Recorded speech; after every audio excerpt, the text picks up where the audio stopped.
हरे कृष्णा। एक ऐसी सभ्यता, एक ऐसी संस्कृति जिसकी नींव तो अध्यात्म है, लेकिन उसकी शाखाएं समाज, साहित्य, विज्ञान, भूगोल, औषधि और प्रौद्योगिकी तक विस्तारित है। आकाश से लेकर पाताल तक ऐसा कोई भी विषय नहीं जिसका उल्लेख इस सभ्यता में ना किया गया हो। और ये सभ्यता है हमारी सनातन वैदिक सभ्यता।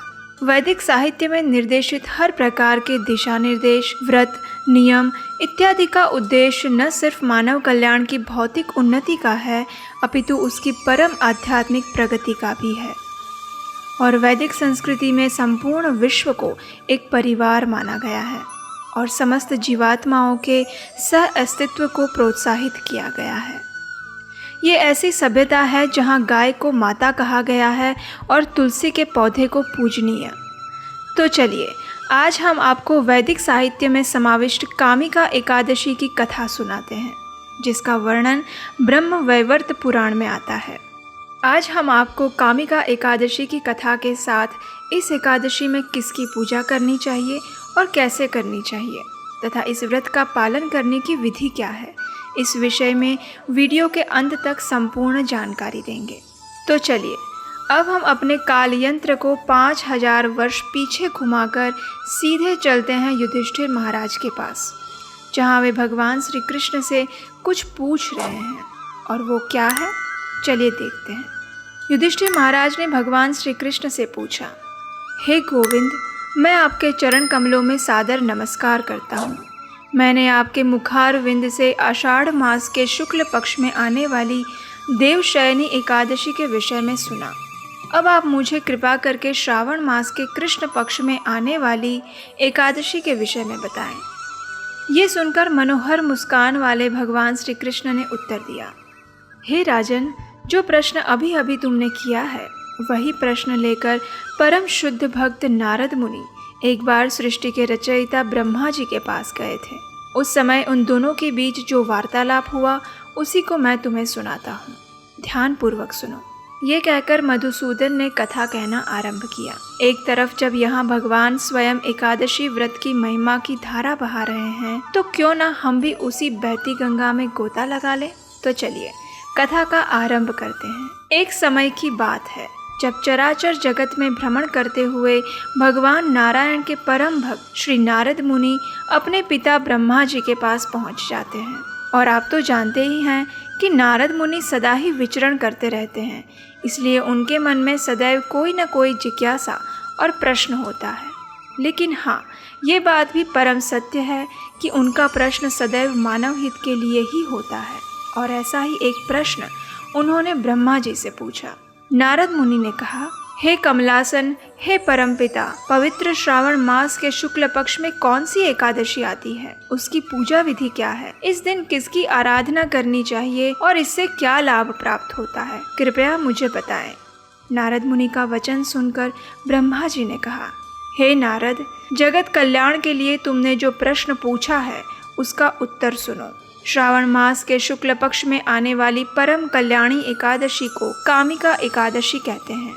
ये एकादशी इतनी पवित्र है कि उसके स्मरण और श्रवण मात्र से वेदों में वर्णित वाजपेय यज्ञ करने का फल प्राप्त होता है। जो मनुष्य इस एकादशी के दिन चतुर्भुज रूप में शंख, चक्र, गदा और पद्म धारण किए हुए भगवान श्री हरि की पूजा करता है, उसे हर प्रकार के पुण्य फल प्राप्त होते हैं। मनुष्य को भगवान श्री कृष्ण का इस दिन पूजन करने से जो लाभ प्राप्त होता है, वह लाभ उसे गंगा, नैमिषारण्य और पुष्कर क्षेत्र में भी उपलब्ध नहीं। जब सिंह राशि बृहस्पति के संयोग में सोमवार के दिन आने वाली पूर्णिमा के अवसर पर गोदावरी नदी में स्नान करने से जो फल की प्राप्ति होती है, वही पुण्य फल एकादशी के दिन भगवान श्री कृष्ण की आराधना करने से मिलती है। इतना ही नहीं, हिमालय में केदारनाथ का दर्शन करने से, सूर्य ग्रहण के दौरान कुरुक्षेत्र में स्नान करने से, समुद्रों और जंगलों सहित संपूर्ण पृथ्वी का दान देने से और गंडकी नदी में स्नान करने से जो पुण्य की प्राप्ति होती है, वो सारा पुण्य फल इस कामिका एकादशी का श्रद्धा पूर्वक पालन करने से प्राप्त हो जाते हैं। जो व्यक्ति इस मंगलमय एकादशी का पालन करता है, उसकी पूजा स्वयं देवता, गंधर्व और नागलोक के वासी करते हैं। ब्रह्मा जी ने इस एकादशी के महिमा गान के विषय में आगे बताया। कि स्वयं भगवान श्री हरि ने मुझे बताया है कि जो भी मनुष्य इस कामिका एकादशी के दिन व्रत और उपवास का पालन करता है उसे सारे आध्यात्मिक ग्रंथों के अध्ययन से भी ज्यादा फल प्राप्त होता है। जो मनुष्य संपूर्ण निष्ठा से इस एकादशी का पालन करता है और रात्रि के समय कृष्ण कीर्तन और हरि स्मरण में जागरण करता है उसे यमदूतों के दर्शन कभी नहीं करने पड़ते। ऐसा कई बार देखा गया है कि इस एकादशी का पालन करने से मनुष्य जन्म मृत्यु के चक्र से मुक्त होकर आध्यात्मिक जगत में प्रवेश करता है। इस एकादशी का एक विशेष महात्म्य और भी है। कामिका एकादशी के पवित्र अवसर पर जो व्यक्ति कृष्ण प्रिया तुलसी मंजरी के 9 अंकुर भगवान श्री कृष्ण के चरणों में अर्पित करता है उसके वर्तमान और पिछले जन्म के सारे पाप नष्ट हो जाते हैं। इस दिन तुलसी के पौधे का मात्र दर्शन करने से, उनका स्पर्श करने से और उनको प्रणाम सहित प्रार्थना करने से व्यक्ति हर प्रकार के रोग से मुक्त हो जाता है।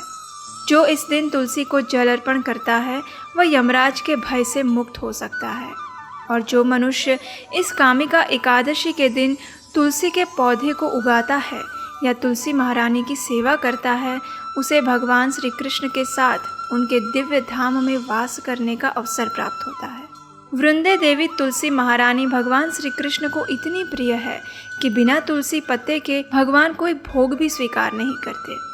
इसलिए भक्ति मार्ग में प्रगति करने के इच्छुक भक्त को पूर्ण पुरुषोत्तम श्री कृष्ण को प्रसन्न करने के लिए प्रतिदिन तुलसी देवी की पूजा अर्चना करनी चाहिए। प्रतिदिन जल अर्पण करके उनके समक्ष दिया जलाकर और उनकी प्रदक्षिणा करके उन्हें प्रणाम करना चाहिए और उनसे श्री कृष्ण की शुद्ध भक्ति की याचना करनी चाहिए। इस कामिका एकादशी के दिन भगवान के समक्ष संध्या के समय घी, तेल या तिल के तेल का दीप अर्पण करता है उसके पुण्य की गणना चित्रगुप्त भी नहीं कर पाते और ऐसे व्यक्ति के पूर्वज स्वर्ग लोक में स्थिर होकर अमृत पान से तृप्त होते हैं। इस प्रकार भगवान श्री कृष्ण ने युधिष्ठिर महाराज को ब्रह्मा जी द्वारा नारद मुनि को बताई गई कामिका एकादशी की महिमा का वर्णन किया और अंत में कहा कि ब्राह्मण हत्या, गर्भपात और स्त्री हत्या से जो पाप उत्पन्न होते हैं उसका भी नाश ये कामिका एकादशी का श्रद्धा पूर्वक पालन करने से हो जाता है। तो चलिए अब हम आपको इस पवित्र और मंगलमय एकादशी के व्रत पालन की विधि के विषय में बताते हैं। आदर्श अवस्था में एकादशी के व्रत का पालन दशमी के दिन सूर्यास्त से प्रारंभ होता है और द्वादशी के सूर्योदय तक रहता है। जो व्यक्ति इस एकादशी का संपूर्ण लाभ प्राप्त करना चाहता हो और परम भगवान को प्रसन्न करना चाहते हैं उन्हें अत्यंत श्रद्धा और भक्तिभाव पूर्वक इस एकादशी का पालन करना चाहिए। कुछ भक्त दशमी के दिन केवल दिन में एक बार भोजन लेते हैं जिससे कि एकादशी के दिन अन्न के कोई अवशेष शरीर में न रह जाए। फिर भी व्यक्ति को अपनी शारीरिक क्षमता अनुसार इस व्रत का पालन करना चाहिए। संभव हो तो दशमी के दिन सूर्यास्त के बाद भोजन ग्रहण ना करे। एकादशी के दिन ब्रह्म मुहूर्त में उठ जाए, स्नान इत्यादि नित्य कर्म से मुक्त होकर भगवान श्री कृष्ण की मंगला आरती करे। अपने घर में भगवान के अर्च विग्रह या तस्वीर के समक्ष दीप जलाए और मंगला आरती का गान करे।